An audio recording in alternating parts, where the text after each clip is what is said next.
Hi dear student, पिछला जो हमारा जो वीडियो है वो किरचॉफ्स वोल्टेज लॉ पे था। उसमें हमने इजी और हार्ड ऐसा न्यूमेरिकल लिया है डियर स्टूडेंट। यानी जो करंट जो सेंड करते हैं ईएमएफ ऑफ द सेल, पहला जो एग्जांपल था वो सेम डायरेक्शन से करंट सेंड किया था। अब ये जो है वो डिफरेंट डायरेक्शन से अगर करंट सेंड करते हैं तो वो कैसा एग्जाम्पल रहेगा, उसके वैल्यू कैसे होगी करंट की, वो हमने आपको समझाया है। तो केवीएल लॉ के हमने एग्जाम्पल लिए हैं। तो आज जो है डियर स्टूडेंट, हम जो हमारा जो व्हीटस्टोन ब्रिज है वो व्हीटस्टोन ब्रिज के ऐसे सिंपल और थोड़े हार्ड ऐसे एग्जाम्पल लेते हैं, वो भी सिंपल ही है डियर स्टूडेंट। तो आज का जो हमारा जो वीडियो रहेगा वो व्हीटस्टोन ब्रिज के जो एग्जाम्पल है वो रहेंगे प्रॉब्लम्स ऑन व्हीटस्टोन ब्रिज। तो पहले ऐसा सिंपल ऐसा प्रॉब्लम लेते हैं व्हीटस्टोन ब्रिज का। ऐसा ये जो व्हीटस्टोन ब्रिज हम पहले निकाल लेते हैं इस तरह से, और हमें पता है बैलेंस कंडीशन क्या है, बैलेंसिंग कंडीशन कैसे है वो हमें पता है।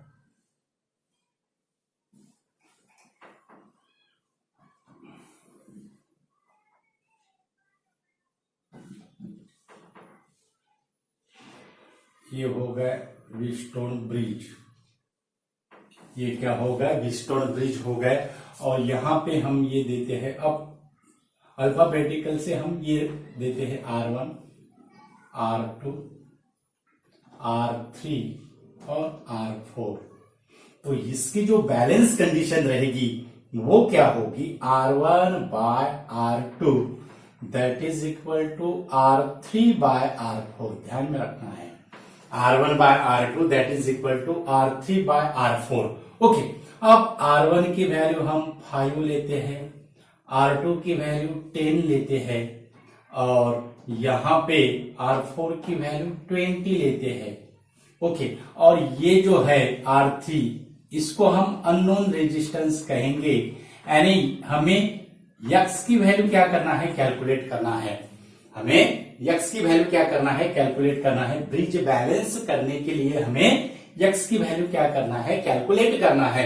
और ये जो बैलेंस कंडीशन है, बैलेंस कंडीशन से हम व्हीटस्टोन ब्रिज का जो एप्लीकेशन है, it is used to determine the unknown resistance. यानी X की वैल्यू हमें निकालना है। 3 रेजिस्टेंस की वैल्यू हमें पता है, तो हम 4th रेजिस्टेंस निकाल सकते हैं by using the balance condition. ये हमने देखा है, अब उसका हम अब यहाँ पे अप्लाई करेंगे। तो यहां पे R1 बाय R2 सेम रहेगा, ये R1 by R2 that is equal to R3 by R4। Okay, तो R1 बाय R2 कितना होगा, 5 बाय 10। कुछ इजी ऐसे न्यूमेरिकल रहते हैं dear student, that is x upon 20, 5 by 10 that is equal to x upon 20। तो इसको एकदम हम सिंप्लीफिकेशन ऐसा भी कर सकते हैं, 10 और 2। तो यहां पे x इक्वल टू कितना आ रहा है डियर स्टूडेंट, 10 आ रहा है। यहाँ पे x की वैल्यू कितनी है, 10 है। x की वैल्यू कितनी है, 10 है। तो अगर यहां पे अगर 10 अगर रहा, x की वैल्यू अगर 10 अगर रहा, तो ये जो नेटवर्क है वो नेटवर्क क्या रहेगा, बैलेंस रहेगा। हम देखते हैं होता है क्या, तो हो गए डियर स्टूडेंट, क्योंकि यहां पे हमें मिलेगा 5 बाय 10। ओके, और x की वैल्यू कितनी आई हमारी, 10 बाय 20। ओके, तो ये मिल रहा है हमें 1 बाय 2, और ये भी हमें कितना मिलेगा, 1 बाय 2। यानी ब्रिज क्या हो रहा है, बैलेंस हो रहा है। यानी बैलेंस कंडीशन से हम अननोन रेजिस्टेंस निकालते हैं, जो अननोन रेजिस्टेंस ब्रिज बैलेंस करने के लिए जरूरत है। और हमारा आंसर करेक्ट है या नहीं है, ये ओम में है डियर स्टूडेंट, ध्यान में रखना है। यहाँ पे कॉमन यूनिट है इसलिए हमने लिखा नहीं, ये सब ओम में है। ये जो है हम इसको भी हमें ओम में निकालना है, और ये जो है ये भी ओम में है, कॉमन यूनिट है इसलिए हमने निकाला नहीं। तो ये हो गया ऐसा इजी ऐसा प्रॉब्लम हमने लिया है, बहुत इजी ऐसा प्रॉब्लम है। अब थोड़ा इससे हम थोड़ा इसको हार्ड करते हैं। अभी ये तो एकदम बैलेंस कंडीशन पे था, ये क्या था, बैलेंस कंडीशन पे था। अब मानो अगर हमें रेजिस्टेंस दिए हुए है, कंप्लीट हमें रेजिस्टेंस दिए हुए हैं। अब पहले ऐसे ब्रिज निकाल लेते हैं, अब बड़ा सा लेते हैं थोड़ा।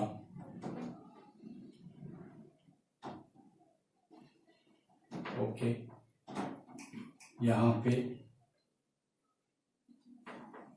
और ये यहां पे और ये यहां पे और ये होता है यहां पे। ओके, तो यहां पे अब हम अल्फाबेटिकल लेते हैं डियर स्टूडेंट। ये हो गया P, ये हो गया Q, ये हो गया R और ये हो गया S। आपको ध्यान में रखना है ये जो एडजेसेंट आर्म का रेशियो है वो बैलेंस कंडीशन में सेम होता है। Ratio of adjacent arm are the same, ये ध्यान में रखना है। ओके, तो यहां पे हमें बैलेंस कंडीशन ये मिलेगी P by Q that is equal to R by S, ये हमें ध्यान में रखना है डियर स्टूडेंट। ओके, अब मानो इसकी जो वैल्यू है, P की जो वैल्यू है ये है 4 ओम, Q की जो वैल्यू है ये है 8 ओम। ओके, उसके बाद R की जो वैल्यू है वो है 10 ओम। ओके, और S की जो वैल्यू है ये है 30 ओम। इसकी वैल्यू कितनी है? 30 ओम है। ओके, तो ब्रिज बैलेंस होता है क्या, ये पहले हम देखेंगे। तो यहां पे P by Q equal to R by S, P by Q यानी यहां पे हमें मिलेगा 4 बाय 8 यानी 1 बाय 2 मिल रहा है, और R बाय S यानी 10 बाय 30 मिल रहा है यानी हमें मिलेगा 1 by 3। Means it is not a balance, it is not a balance. अब ब्रिज बैलेंस करने के लिए हमें ये यस के अक्रॉस शंट रेजिस्टेंस, उसको हम पैरेलल रेजिस्टेंस कहते हैं, यह हमें क्या करना पड़ता है? ज्वाइन अगर करना पड़ा, when the shunt resistance is connected to the S resistance for balance the bridge, then what is the value of shunt यानी यक्स, उसको हम पैरेलल कहते हैं। शंट रेजिस्टेंस की वैल्यू कितनी होगी, और शंट को हम पैरेलल कहते हैं, पैरेलल रेजिस्टेंस की वैल्यू कितनी होगी? यस की वैल्यू 30 है, और ये होगा हमारा यस, ये है यस, और इसके पैरेलल ब्रिज बैलेंस करने के लिए, क्योंकि बैलेंसिंग कंडीशन यहां पे हमें डिफरेंट नजर आ रही है, यानी ब्रिज बैलेंस नहीं है, उसको बैलेंस करने के लिए हमने यस से पैरेलल ऐसा रेजिस्टेंस लगाया है। तो हमारा एम क्या है? ये यक्स की वैल्यू निकालना है, ये यक्स की वैल्यू निकालना है। तो उसके लिए सिंपल ऐसा है डियर स्टूडेंट, अब हमें पहले इसका कंप्लीट रेजिस्टेंस यानी इसका इक्विवेलेंट रेजिस्टेंस निकालना पड़ेगा यस, और यक्स का इक्विवेलेंट रेजिस्टेंस निकालना पड़ेगा, और वो इक्विवेलेंट रेजिस्टेंस हम आरपी से डिनोट करते हैं और आरएस से आरएस तो सीरीज का कंफ्यूजन होगा, यस फॉर शंट भी लिख सकते हैं, लेकिन पी फॉर पैरेलल ले सकते हैं। 1 upon RP that is equal to 1 by S, 1 by S यानी कितना है? 30 है, और plus 1 by X, plus 1 by X. So RP equal to reciprocal लेना पड़ेगा हमें, रेसिप्रोकल लेने के बाद हमें मिलेगा 30 X upon 30 plus X, 30 X upon 30 plus x, यानी ये हमें यस की जगह अब हमें क्या सब्स्टिट्यूट करना है? आरपी सब्स्टिट्यूट करना है। तो हमारी बैलेंस कंडीशन अब कैसी होगी ये न्यूमेरिकल के लिए?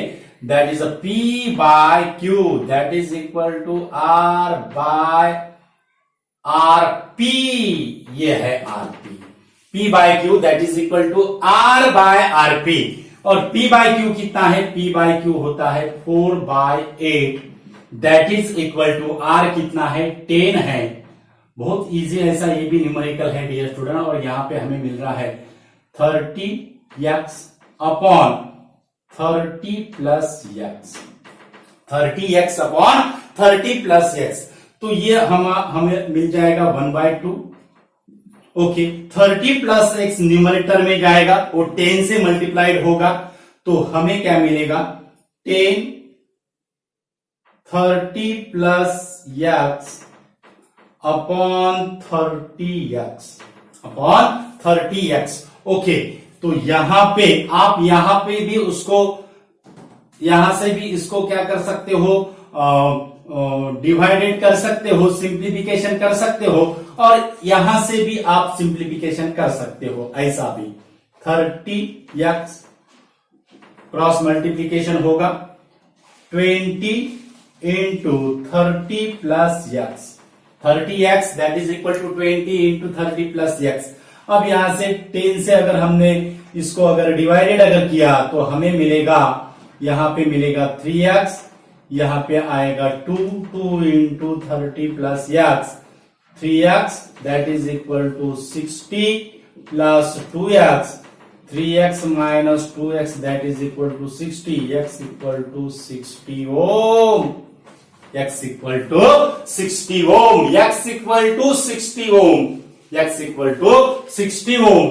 तो ये जो आंसर जो आया है डियर स्टूडेंट, ये आंसर हमें x की वैल्यू कितनी आई है 60 ओम आई है। अब x की वैल्यू 60 ओम है तो 30 इंटू 60 अपॉन 30 प्लस 60, यानी ये होगा हमारा, ये कितना होगा हमारा, ये हो जाएगा हमारा 1800 डिवाइडेड बाय 90, 1800 डिवाइडेड बाय 90, यानी यहां पे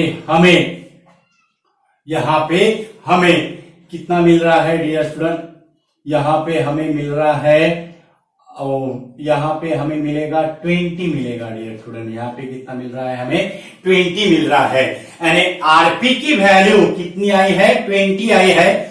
तो बैलेंस होता है क्या वो देखते हैं, P बाई क्यू यानी 4/8 है, यानी 1/2 तो है। अब R की वैल्यू कितना है 10 है, और आरपी कितना आ रहा है, यानी एक्स की वैल्यू अगर इसमें अगर सब्स्टिट्यूट अगर की तो हमारा आंसर करेक्ट है या नहीं है, यह हमें देखना है। तो इसकी वैल्यू कितनी है, आरपी की वैल्यू कितनी आई 20 आई है, तो यहाँ पे हमें मिल रहा है 1/2 दैट इज इक्वल टू 1/2, यानी हमने जो आंसर जो निकाला है डियर स्टूडेंट एक्स की वैल्यू 60 ओम, ये क्या है डियर स्टूडेंट करेक्ट है, ये आप उसको चेक भी कर सकते हो डियर स्टूडेंट। तो इस तरह से सिंपल ऐसे न्यूमेरिकल्स है डियर स्टूडेंट, प्रॉब्लम्स है व्हीटस्टोन ब्रिज पे, और व्हीटस्टोन ब्रिज जो है ये जो ब्रांच है इसका भी एक इंपॉर्टेंट ऐसा है डियर स्टूडेंट। अब इसका इंपॉर्टेंट ऐसा है, ये जो ब्रांच है इसको, और ये ब्रांच को, ये जो पॉइंट है ये कंप्लीट जो होती है और ये जो होती है इसको हम कॉन्जुगेट आर्म्स कहते हैं डियर स्टूडेंट। अब क्वेश्चन अगर आए भाई it is called as the conjugate arm, दो आर्म को हम कॉन्जुगेट आर्म क्यों कहते हैं, पहले इसमें हमने यहां पे गैल्वेनोमीटर कनेक्टेड किया था, और ये आर्म के अक्रॉस हमने बैटरी और ईएमएफ ऑफ द सेल और प्लग की क्या किया था, ईएमएफ ऑफ द सेल उसको बैटरी कहते हैं, बैटरी प्लग की हमने क्या किया था अप्लाई किया था, और EMF of the cell along with plug की क्या किया था सीरीज में क्या किया था कनेक्टेड किया था। तो अगर हमने ये आर्म के अक्रॉस